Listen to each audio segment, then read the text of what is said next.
Okay.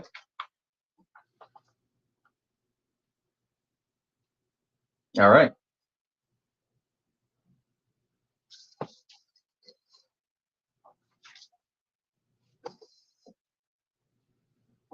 Okay.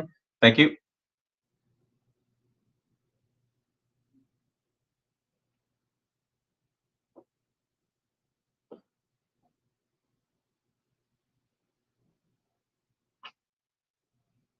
All right, we are back, and by we I mean myself only, I guess. Jose Pio here. Lavelle is unfortunately going through some family things right now, and I wish him well, wish his whole family well as they go through this with their family. I'll let him announce to you guys what that is. And Dr. Bob is not in his station either, so I am remote, as you can see on our Facebook, on our LinkedIn, everywhere you can find this radio show. I'm all by myself. So we're gonna dive into some topics, very few topics, because I really want the listeners to call in and have some dialogue with me, because being the probably only Democrat around on the station right now, there are topics that I can certainly talk to and showcase that there are common sense people out there, or at least I believe I'm pretty common sense. I'm going to start off by reading an article from Forbes magazine. Throughout history and across the world, dehumanizing language has facilitated the systemic, inhumane treatment of groups of people. This is certainly the case for people impacted by the US criminal, legal, and immigration systems. Now, many people and organizations are moving away from using terms that objectify and make people's involvement with these systems the defining feature of their identities. But many others, most notably politicians and media outlets, still use harmful and outdated language like convict, inmate, felon, prisoner, and illegal immigrant. The dehumanizing effect is multiplied after centuries of implicit bias and racist notions that teach us who we should fear as somehow inherently criminal. That's an article from Forbes magazine dated August 16th, 2021, titled Words Matter. Don't call people felons, prisoners, or inmates. Isn't it strange? Don't you find it strange, awkward, weird that the same people that 3 years ago was saying don't call people felons are the exact same people who are pushing that exact same categorizing word? That to me, seeing things from both the inside and the outside, because again, we all put on different lenses as we grow through life, that we see life through. And I've been blessed to be able to see, behind the Democrat curtain as well as the Republican curtain, and see things for really what they are. And on top of that, being in the media currently, also having to work with the media when I was on city council, and seeing how they cut phrases, cut words, go to certain events and kind of uplift certain areas while talking about other. It's the entire way that the system is kind of put together. They're pushing one thing one year, and then a different year if it doesn't kind of go with what they're saying. Because again, this was, what was it? Implicit bias and racist notions that teach us who we should fear as somehow inherently criminal. Are we saying that exact same thing for Donald Trump right now? Because all over the media, that is all you're seeing. Convicted felon. That's what they're talking about. That's what they're labeling him as. Not President Trump, not former President Trump, not candidate for President Trump, not the man who helped build New York City. He also kind of screwed over some other companies in the time that he was doing that as well. I'm not going to allow him to get off on some of us who actually know what happened back then. But at the very least, he still got that title. Even if you're not in the presidency anymore, you still refer to them as their title. Whenever you see Bill Clinton, whenever you see Obama, it's always President Obama, President Bill Clinton. But when it comes to Trump, and I see on the news stations that they have completely just ripped his title out and replaced it with felon. To me, I can't see that and not think to myself, so where is that same energy? And that's a phrase I constantly use for past, I don't know, ever since we started the politically correcting show. It's always been a great hashtag that I use when I see the exact same people using phrases now that they never would have before, or showing attention to certain things that they never would have before. I'm kind of just tired of the hypocrisy in this country. I'm tired of hypocrisy in this city, in this state. When we see things, you should feel confident in being able to speak up about it. If you see something you don't agree with, speak up about it. But understand, as I do, that words do matter. And what you say today, what you claim today, people are going to remember that for years to come. They're going to bring it up in the future, and they're going to make it sound like however they heard it in their own ears, even if you didn't mean it like that. But this is where we are when we have Forbes magazine 3 years ago saying that we should stop using the word felons. Am I the only one going crazy here? I know that this word, to me personally, this is where the Democrat in me, the traditional liberal in me comes out, because I know the legal system from behind a jail cell, because I visited people who are in the jails. I know what they have to go through and what they live through, and they're every day from wake up to going to bed. It's not a system that I personally believe completely in. Are there people that deserve it? Hell yeah. Hell yeah.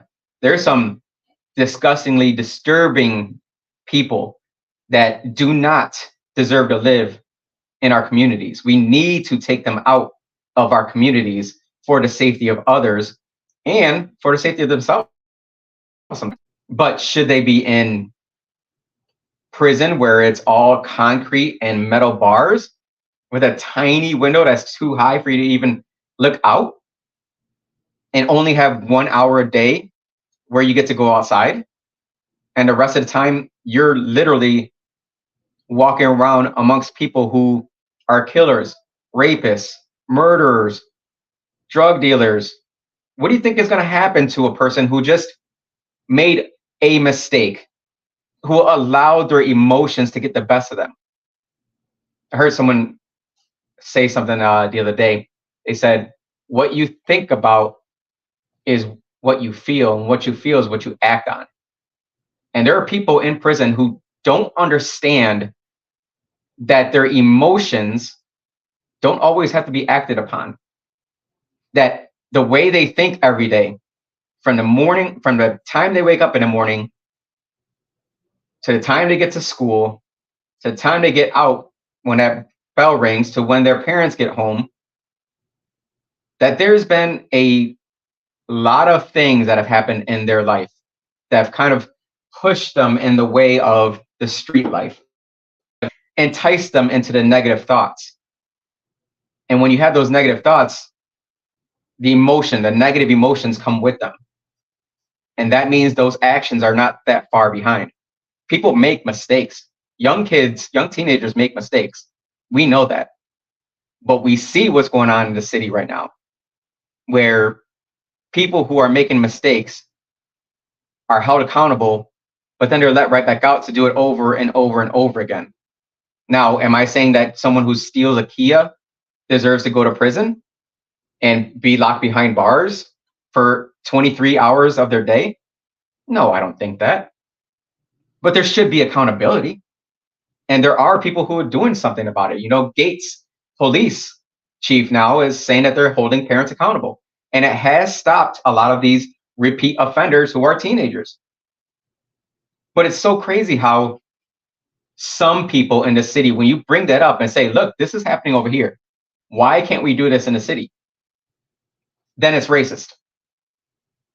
Okay, so what do we do? Just keep allowing people to keep doing what they're doing? We have to hold people accountable. Donald Trump should have been held accountable for a crime.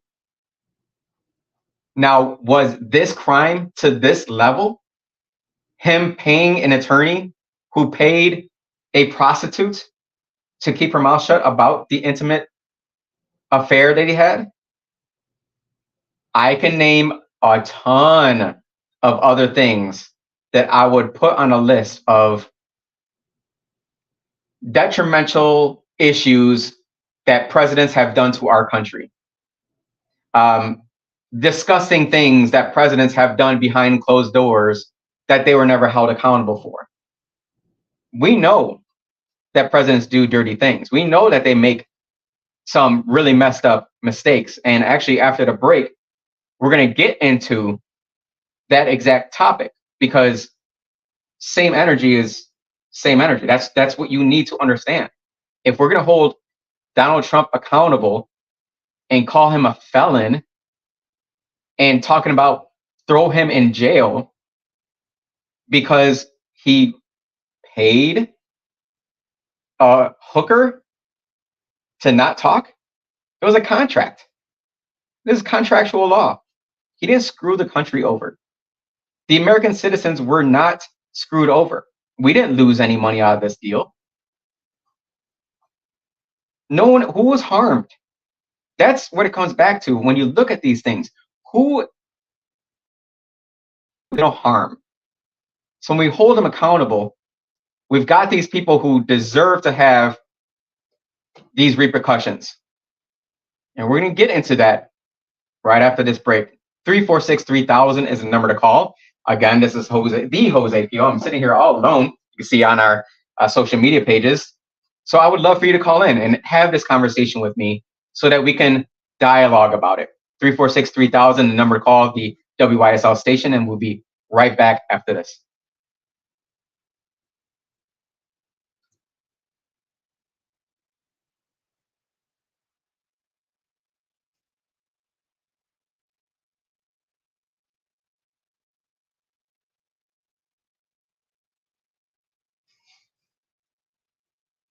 All right, awesome.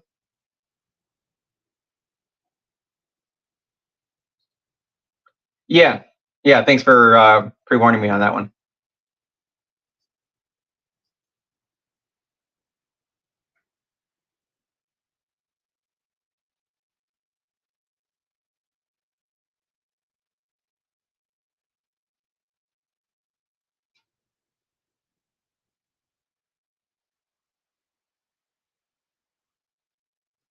Okay, all right, that's good to know.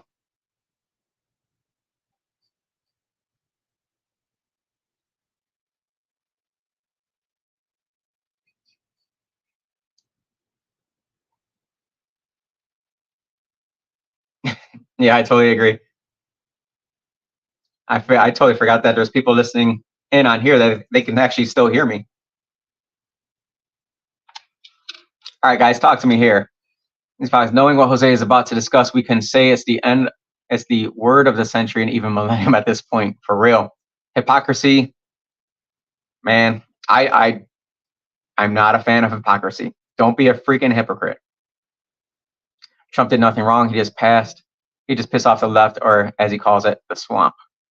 Yeah, I don't think it's even a left or right thing at this point. I think it is a swamp thing. That's exactly it, in my opinion. But I'm just Jose.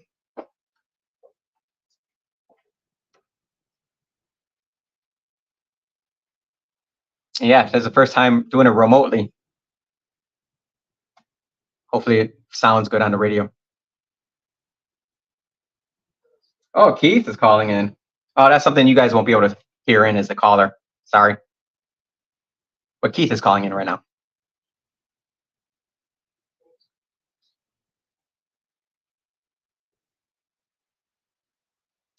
All right, we're back with, again, the episode of Jose Solo Dolo. The Jose P.O. here, politically correcting boys. We've got a caller, Keith. Keith on the line. How you doing, brother?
Well, Keith, I appreciate you calling in and giving your insight in there. And I would certainly love to talk about that. Those are two great topics. One being, the first thing you brought up was, why don't I change my voter registration to the Republican Party? I'm guessing you're saying, or the Conservative Party. And the other question being about prisons and why they should even be given kind of any kind of second chance, and why we should have to live amongst them. Now, the registration thing, I actually was out walking at the Square Fair out in the 19th Ward on Saturday with Greg Sadwick, congressional candidate. And I came across a lot of my Democratic friends over there who I served with on city council, as well as, others who were legislators and such. And for the most part, everybody gave me love because I was able to work with everybody. That was my thing, is I don't care where you personally stand on certain issues. I want to try and find some common ground so that I know I can hopefully use that relationship in the future to further my own goals. I think that might be a selfish thing to say, but my goals are aligned with my community's goals. I live in Charlotte, most of you know, the great Charlotte. And my whole goal with the Charlotte Beach area is very much in line with most people that live down there. The issue became when one of my previous council members came out to me and he's like, talking about Greg. He's like, "Oh, what party are you on?" He knew what freaking party he was. He was just being a backside of a donkey. And he's like, "Oh man, Jose, that's perfect for you. You've been always wanting to be a Republican." And I said, "Look, Republicans don't like me either, bro." He's like, "Oh, that's good because Democrats don't either." And I said to him, good. I don't want people who side with their politics and say, I only believe in this one-sided argument on every issue. Those people and they're never going to fully love me, right? And that's not my goal. My goal is not to be loved by people in a political realm. My goal is to make changes. This city I say city because I, represent the city of Rochester, and I live within the city of Rochester. I moved into the city of Rochester knowing full well that I would be running. My intentions all along were to run for mayor, and when that might happen, who knows? But the point here is I need people to understand I won't be held hostage by a political party. I'm not going to toe the line and vote the way you want me to because I'm part of your party. And as most people know, I can be very liberal on things, especially when it comes to social programs, when it comes to veterans, when it comes to the homeless. I can be pretty liberal on those topics. People need a lot of help. I know what it's like growing up in a city. I know what it's like to be caught in the middle of a fight and be hit with a freaking brick to my head. You guys might not know that. A lot of people don't know that. That was on a freaking Avenue B back in the day. Got caught in the middle of an argument between two people. I was a little kid, very little kid. Guy threw a freaking brick at the other guy. It bounced off the ground and hit me in the head. Bleeding, gushing blood everywhere. I know what it's like to get beat by a person who is in charge of making sure that you are raised correctly. I got hit in the head with a belt one time, and it was a belt buckle that hit me in the head. You don't understand. I fully understand how the issues that people go through. There are paths you can take. I'm blessed to have had both a mother and a father in my life. I never had my biological father in my life. I've never met him. I've never known him. Nothing. Now that alone can change the direction of many people's lives. My stepdad was very Christian. I love him for it. Very conservative, super Baptist. Love him for it. We had a very strict upbringing. That could change a lot of people's lives and say, I'm going to turn my back to religion because they were a little bit, in my opinion, a little too far right, but it instilled a belief system in me. Both my parents smoked all the time. I never smoked cigarettes. My brother did. Every little thing changes based on how you view the world, the lenses that you have. And so when it comes to registering for a party, the truth of the matter is when I went to go register, I asked a lady, not register, but change my registration from when I was in the military. I asked the lady, yeah, I'm here to, change my registration. She's like, oh, okay. What are you registered as? I'm like, I don't even know. Independent, probably. And she's like, oh, do you want to keep it that way? I'm like, why not? She's like, well, do you have any intention in the future to get involved politically? I'm like, yeah, I'm gonna be mayor one day. And she says, well, you got to be Democrat then. And I said to her, why? Why do I have to be Democrat? There wasn't this whole political left, right, red, blue nonsense back in these days. And she said, well, if you want to win in the city of Rochester, you got to be a Democrat. And I said, well, I mean, I have some Democratic views and I have some conservative views. I got some liberal views and I got some libertarian views. I really don't care what it is. And she said, well, if you're going to run for politics, you got to be a Democrat because they're the only ones that win. I said, well, I do like winning. That's it. That's how I became a Democrat. That's literally the answer. And how I got the view of, more liberal ideas is because when I was in the military, I got to see how other people were raised and what they believed in. I went to college. Oh man, the indoctrination of the public school system, I fully understand. Trust me, fully understand. But then, this is pretty funny, being raised so, I hate to say so far right, but being raised a Baptist Christian 3 times a week, going to church, I went to the same school I went to the church at. I dated a girl in college whose mother, when I found this out, I was flabbergasted. Her mother was a lesbian and a pastor. Blew my mind. I did not know how to act. I said, who am I dating right now? I don't even know if I'm allowed to date this woman. Went, met the mother, and I said, I got a lot of questions for you. And she was like, I'm an open book. Let's have the conversation. And open up my mind to, and my eyes to a lot of different beliefs out there. Once I had that eye opening, I was like, whoa, crap. What else did I have automatic, belief system in that I might need to open my eyes to? But that's the thing about this two-party system. I'm so sick and tired of a two-party system. I really, truly believe most people are. I really believe in this day and age, you're going to see RFK Jr. get more votes than Ron Paul would get back in his day if he ran third party. I would love to see Ron Paul get picked as Donald Trump's running mate. If he gets picked for vice president, you might see me with a MAGA hat on. I don't know. But when I come back, I'm going to talk about the prison system again, because there are things that I have insight into with that. And then we're going to also get into maybe another call. If not, another president who should probably be looking at some jail time. Be right back after this with Politically Correcting Show. 346-3000 is the number to call here at the WYSL station. Make sure you go on Facebook, LinkedIn, Instagram, whatever it is you can find. You can watch me live. We'll be back after this.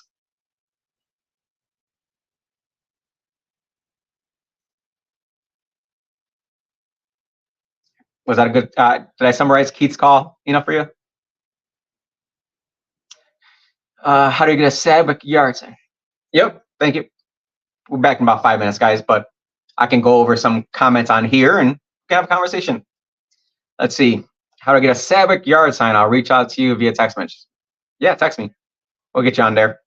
I told him he needs, what I did when I ran, I actually charged for yard signs.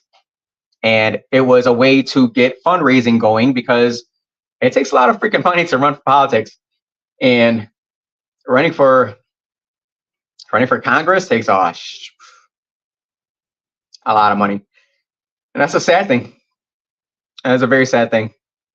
But there are potentially ways to kind of,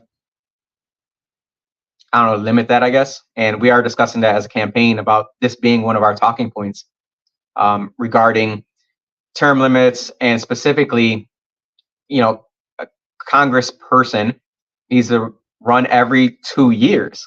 So literally you win your election and you're right back out freaking fundraising. It's really disgusting the way that system is. And so once you've won, 2-3 times in a row, you're pretty much locked in.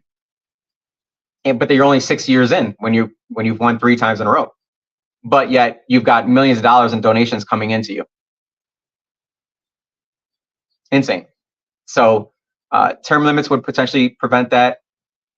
There are some people that say, every election year is your way to kind of be a term limit person, but that's just not reality. It really isn't. But yeah, we'll make sure we get you on the list. Just text me. Text me. People over party, Aaron. That's the issue causing this hypocritical time we live in. You're absolutely right. You're absolutely right. And that's honestly why I believe Trump is doing very well, or did very well when he first ran, was because he spoke to the angst of the people. Democrats have traditionally been the party of the blue collar workers. Somehow, some way, somewhere, they took on the Republican game, which it was Republicans that were doing at the time, and getting big money donations from pharmaceutical companies, war machines, and the money just overtook the party. It's my party, and I can say it. The money overtook the Democratic Party. Now it's all about literally how much can you raise. That's all it is. How much can you raise? It's terrible, but that's the political system we're in now. How much can you raise? Always a question. Interesting how the state and national parties move funds around to support their local candidates, especially if the race looks close. Vicky, take a look at Joe Morelli's campaign donations and expenses in just the past year. He raised 1.3 million and spent 800 something thousand, which I find really, really strange. How are you spending $850,000 when you haven't even started your campaign yet? So where are they spending the money on? If you would like to work on a campaign and be involved with that and really do some deep dive into, the funds behind people, we can certainly use the help. We've got some insight into certain things, but connecting the dots takes a lot of time and a lot of people. So if you'd like to get involved, let us know. We can use the help. And we're going to be starting to walk the houses too. So if you want to get some steps in, I'll tell you, I lost 12 pounds when I ran. Lost 12 pounds just from walking house to house. It's amazing what just getting up and getting active would do for you. Well, plus I'll probably miss a bunch of snacking and eating full meals. So caloric intake was probably a factor there too, or lessening caloric intake. Kind of like being able to talk to you guys during this break, because usually we're looking at the MSNBC channel, what they're talking about, or going to grab some peanut M&Ms that WYSL always has for us.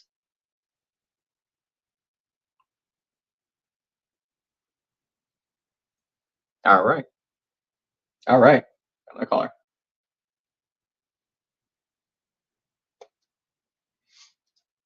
So what will happen is when someone calls in, you guys can't hear, but I'll try and reiterate it as succinctly as I can.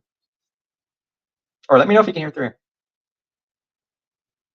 All right, so you are back with Solo Dolo, Jose P.O.D. Jose P.O., of course. Lavelle won't be with us this week, but we are looking forward to his coming back next week. Same thing with Dr. Bob. So you got me alone today. So certainly feel free to call in 346-3000 and have a conversation with me. I've got the mic on the line. How you doing, brother?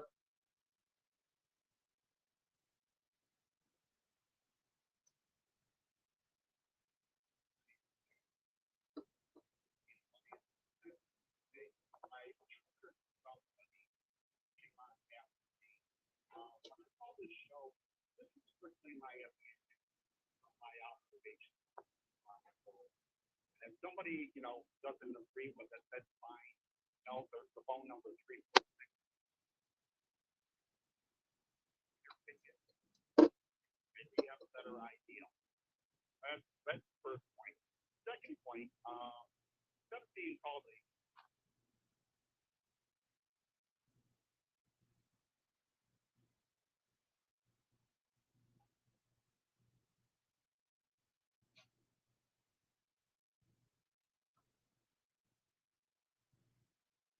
The guy in the middle of the road who can say, okay, we have to be fiscally conservative, but we can be socially, attuned to make things work.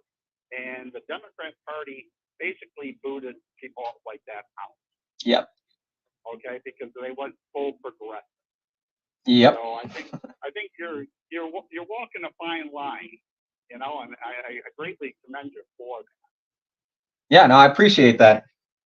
It is a tough thing to be walking the political line when you've got an entire party that has gone so far left with their progressivism that they've kind of lost track of where they are.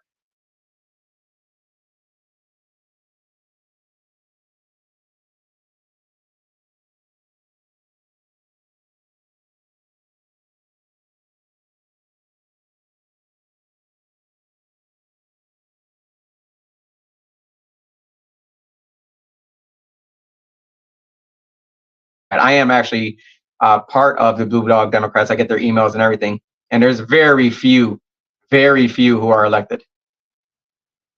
But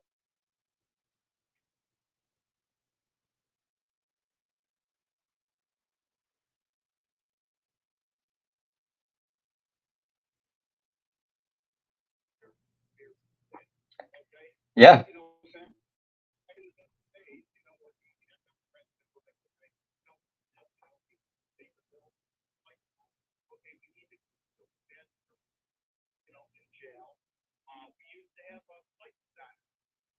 Mm-hmm.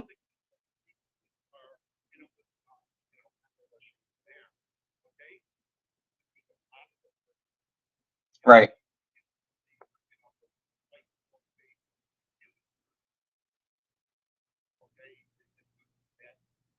You're absolutely right.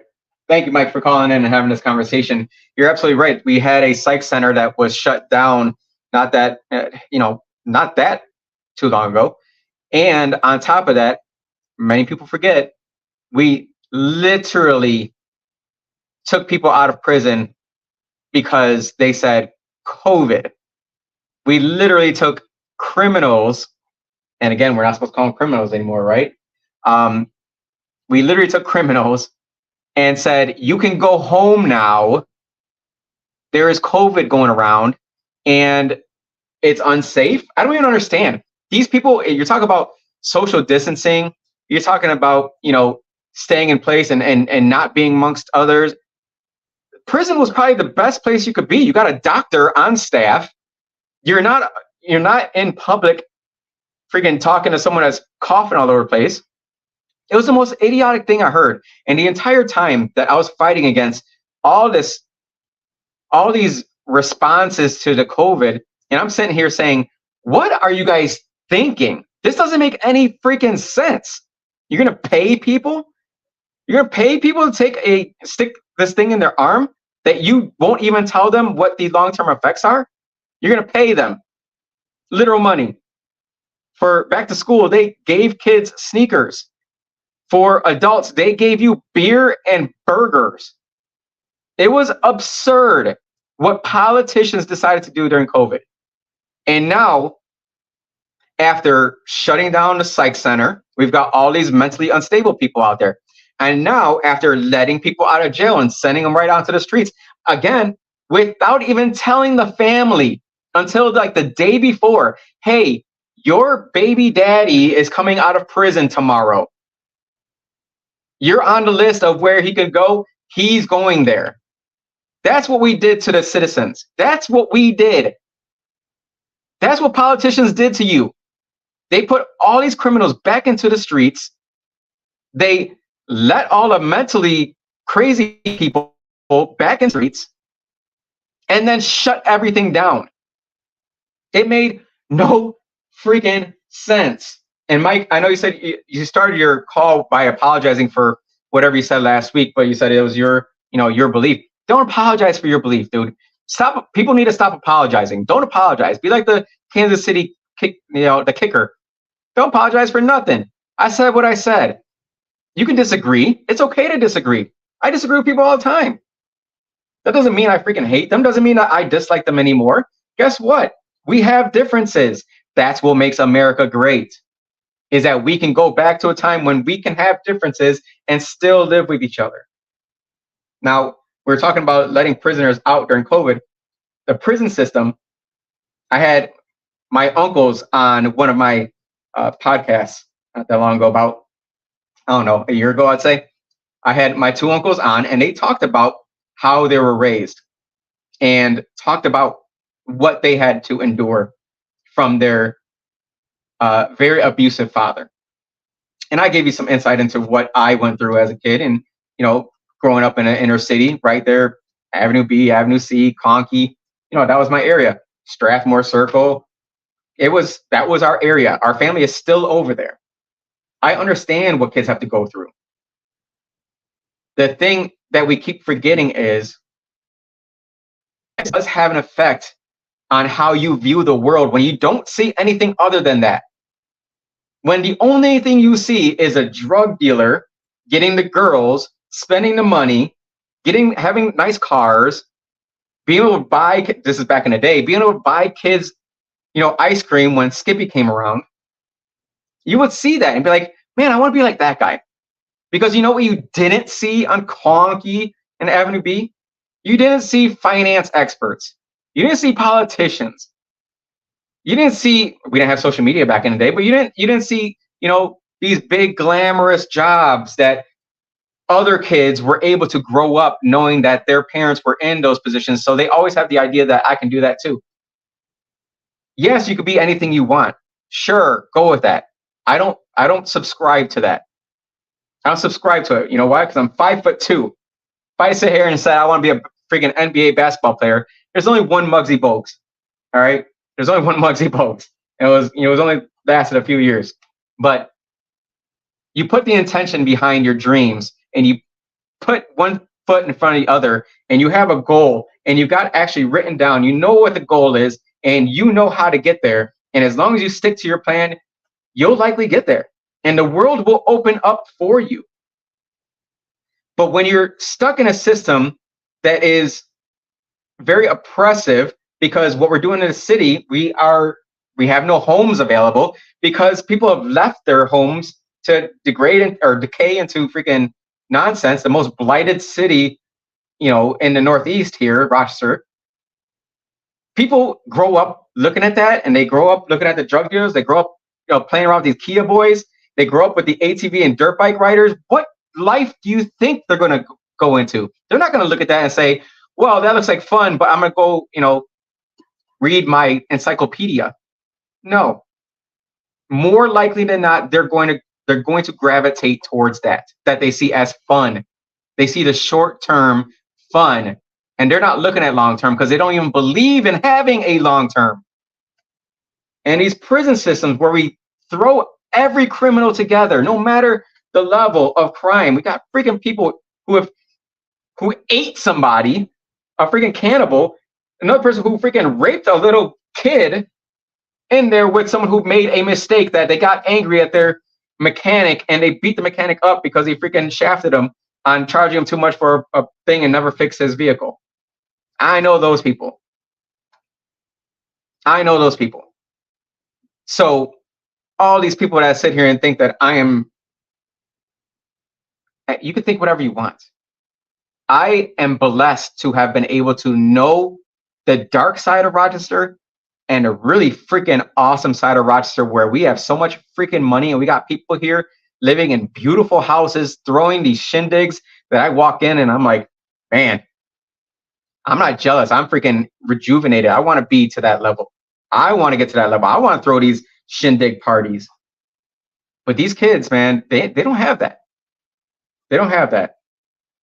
And I wish they did. I think that is something that we can do as men, especially military men, veterans. There's a way we can get some veterans together and say, look, we're going to get these kids out the hood, take them camping. But we had that in the Boy Scouts. Screwed that one up, man.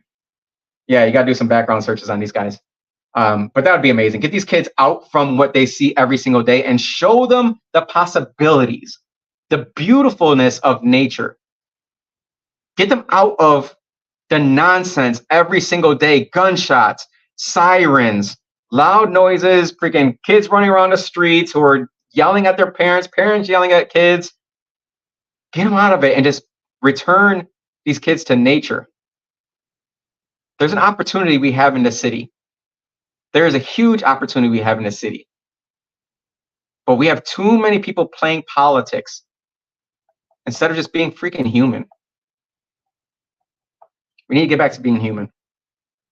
346-3000 is the number to call here at the WYSL station. I am the Jose P.O., half of the fantastic duo Politically Correcting show. We'll be right back after this break, and we're going to get to more conversations. Feel free to give us a call so we can have a conversation. 346-3000. We'll be right back.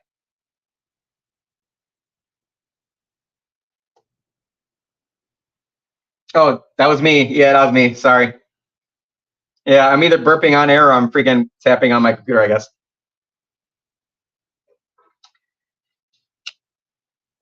If you missed the episode where I freaking let out a belch, I didn't realize that the mute button that's directly in front of me at the studio is not the mute button from my microphone.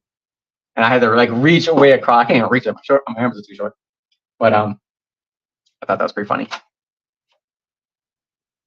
It's all the way across, all right? They can't even hear what you're saying right now.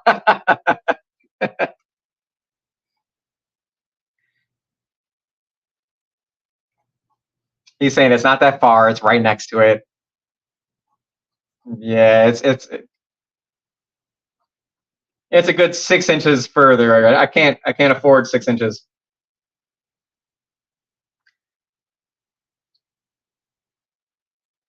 Okay.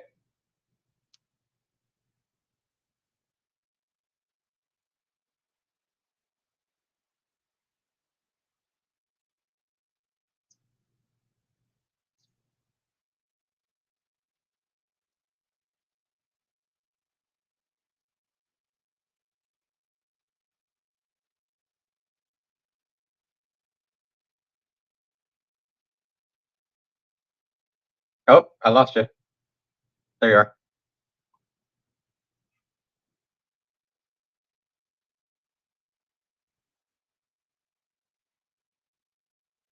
Okay. So I've got this clean feed on the computer, and then I have the StreamYard going through my cell phone, so that way we have a video feed.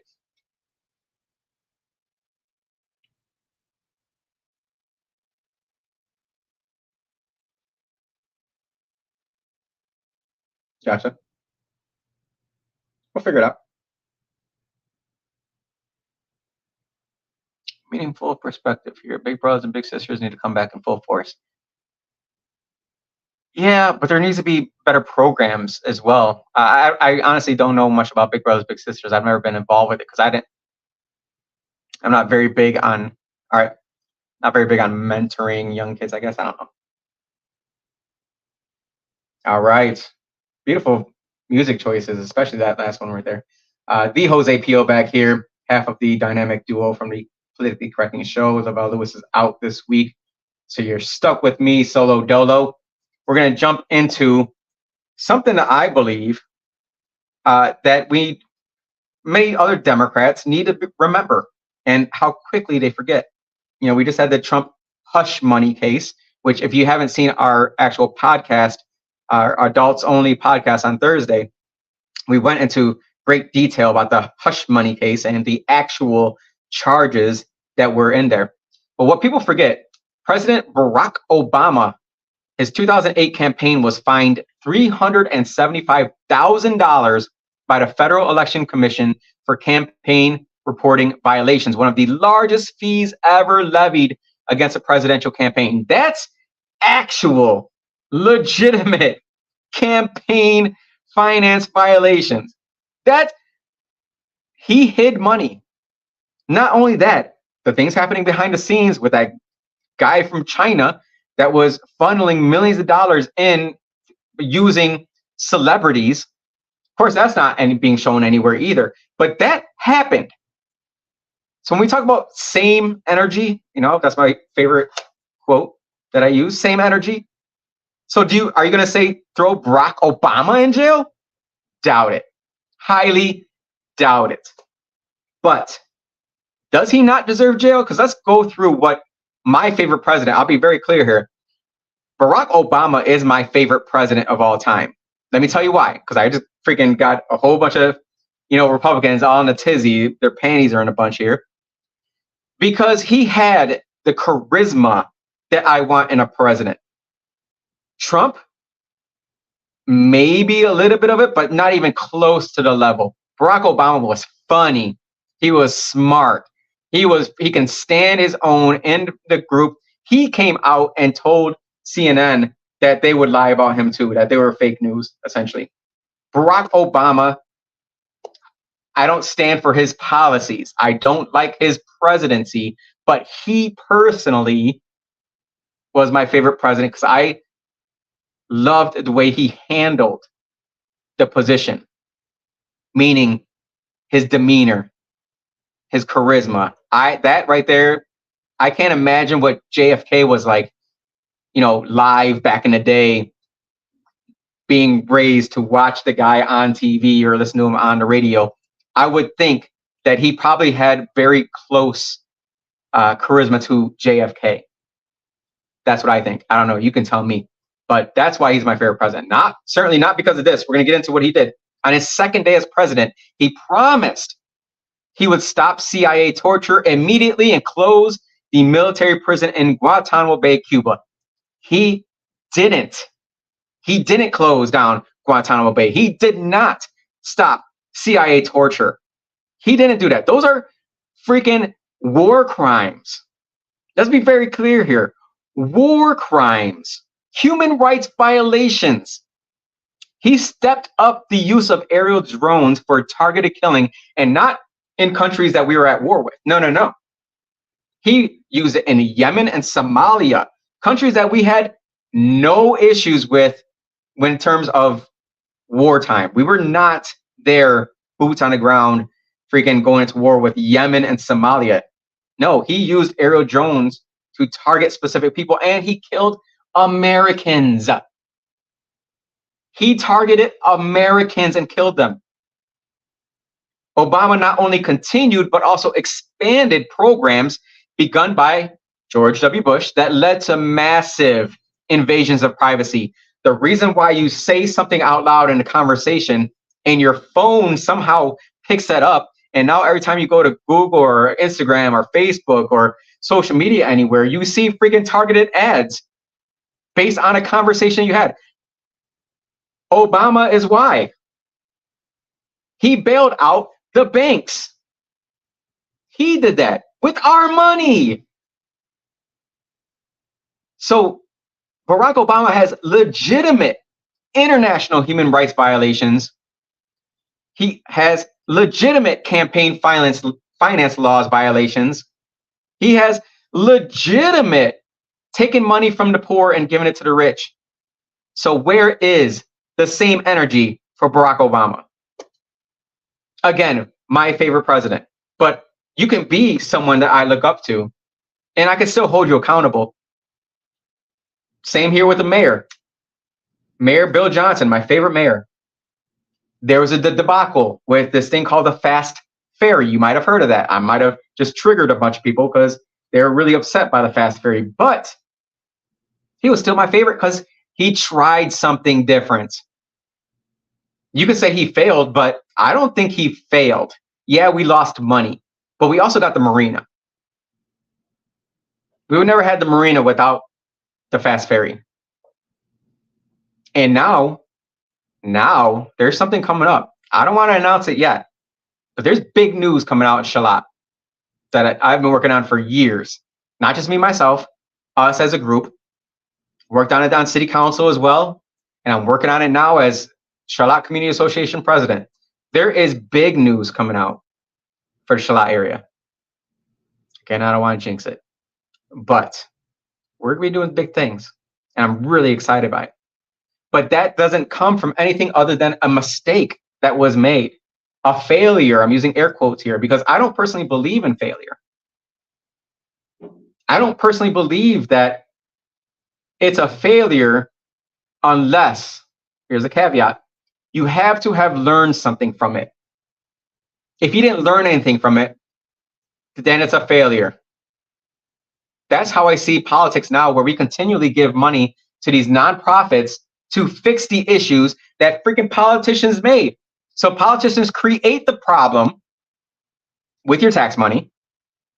Then they help fund these nonprofits who then get funded by your tax money to fix the problems that your tax money created with their decision making. And then where do they get their donations from when they go for re-election? Oh yeah, the same nonprofits, the leaders of these nonprofits that they freaking helped funded. The CRC issue happening in the city of Rochester. There's a lot of money being funded through there, or there was. I think probably the biggest issue was they weren't putting the money back into the pockets of Joe Morelli and Adam Bello. I don't know. You tell me. Am I way off? I think they were just putting the money in their own pocket, and that's why it became an issue. That's just my stance, my belief. You tell me what you think. That's a Greg Sadwick quote there. Thank you so much for joining me today, Solo Dolo, Jose Pio. I'll be back on Wednesday, 1 p.m. Make sure you go to our Facebook page, our Instagram page, our YouTube, subscribe. That way you get the alerts when we go live. And we'll see you then. Have a great day. Nice show. Nice Shabuzi music there.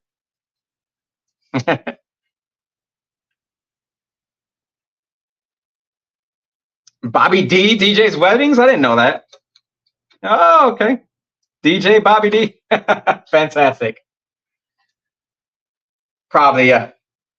All right, cool. Thank you. Bye. All right. That's our show today. Aaron, no. No. I can say no to that one. That's not coming quite yet. And the county is not even like, not yet.